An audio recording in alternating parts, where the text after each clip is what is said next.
بسم اللہ الرحمن الرحیم۔ فقیر کی بددعا سے آیا اللہ کا عذاب۔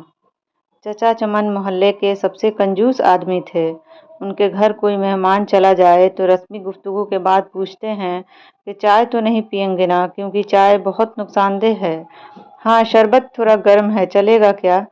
کیک بسکٹ والی دکان ابھی بند پڑی ہے، کیا کروں؟ سموسے والا تو ابھی تیل گرم کر رہا ہے، ابھی کافی وقت لگے گا، آپ کہاں اتنی دیر بیٹھے رہیں گے؟ بیچارہ مہمان یہ سن کر شرمندہ ہو جاتا۔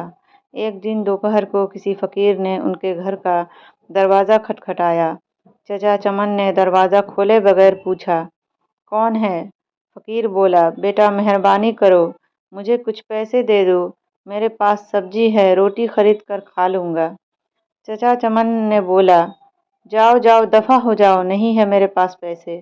پتہ نہیں کہاں کہاں سے ایسے بھکاری آ جاتے ہیں مانگنے کے لیے، کھانے سے دل نہیں بھرتا۔ چاچا چمن نے بیچارے فقیر کو خوب باتیں سنائی۔ فقیر مایوس ہو گیا۔ آخر اس کی زبان سے بددعا نکلی، اللہ تجھے ہمیشہ کھانے سے دور رکھے، تو بھی کچھ نہ کھا سکے۔ اتنا کہہ کر وہ فقیر وہاں سے چلا گیا۔ کچھ دن بعد چچا چمن کے پیٹ میں شدید درد اٹھا۔ درد اتنا شدید تھا کہ وہ تڑپ اٹھا۔ گھر والے ان کو ہاسپٹل لے گئے۔ ہاسپٹل میں چچا چمن کے مختلف ٹیسٹ ہوئے۔ آخر پیٹ کے درد کا پتہ چل گیا۔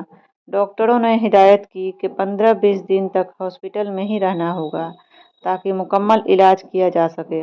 ہاسپٹل سے جب گھر واپس آئے تو کمزوری سے نڈھال تھے۔ بہت برا حال تھا، کوئی چیز ہضم نہیں ہوتی، دہی بھی کہتے تو الٹی ہو جاتی۔ ڈاکٹر کے پاس جاتے تو وہ کہتا کہ شاید آپ نے بد پرہیزی کی ہے۔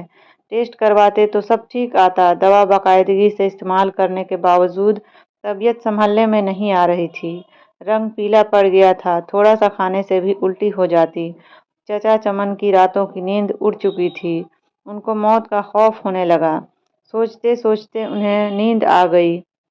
خواب میں دیکھا کہ پلاؤ کی دیگ کے پاس بیٹھے ہیں، وہ سب کو چاول بانٹ رہے ہیں۔ صبح اٹھ کر چچا چمن نے گھر والوں کو اپنے خواب سنایا تو انہوں نے مشورہ دیا کہ غریبوں کو کھانا کھلاؤ۔ چچا چمن نے خیرو باورچی کو بلایا اور اس سے پوچھا کہ پلاؤ کی 10 کلو کی دیگ پر کتنا خرچہ آئے گا۔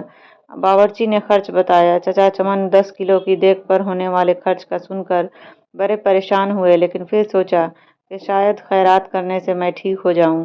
انہوں نے اتوار کی ایک دوپہر کو یہ مشکل مرحلہ طے کر ہی لیا۔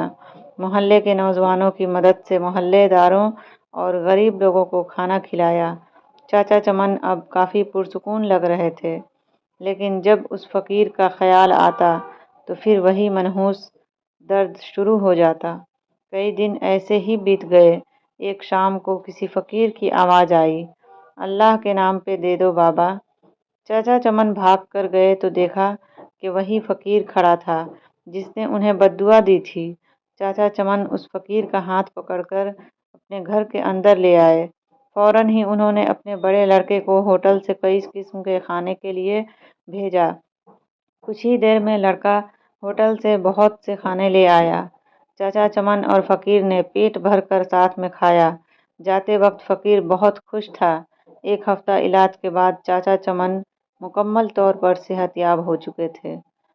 دوستوں، کبھی بھی اپنے دروازے پر سے کسی غریب کو ایسے ہی جھڑک کے یا ڈانٹ پھٹکار کر کے نہ بھگائیں اور خالی ہاتھ انہیں نہ لوٹائیں۔ اگر آپ کے پاس نہیں ہے تو آپ ان سے اچھے سے نرم دلی سے معذرت کر لیں، اور اگر آپ کے پاس ہے تو انہیں کبھی بھی خالی ہاتھ نہ لوٹائیں، نہیں تو اللہ کا عذاب آتے دیر نہیں لگتی۔ دوستوں، آپ کو ہماری یہ جو اسلامک کہانی ہے آپ کو کیسی لگی؟ آپ ہمیں کمنٹ کر کے ضرور بتائیے گا، اور ویڈیو پسند آئی ہو تو پلیز لائک اینڈ شیئر ضرور کر دیجیے گا۔ اللہ حافظ۔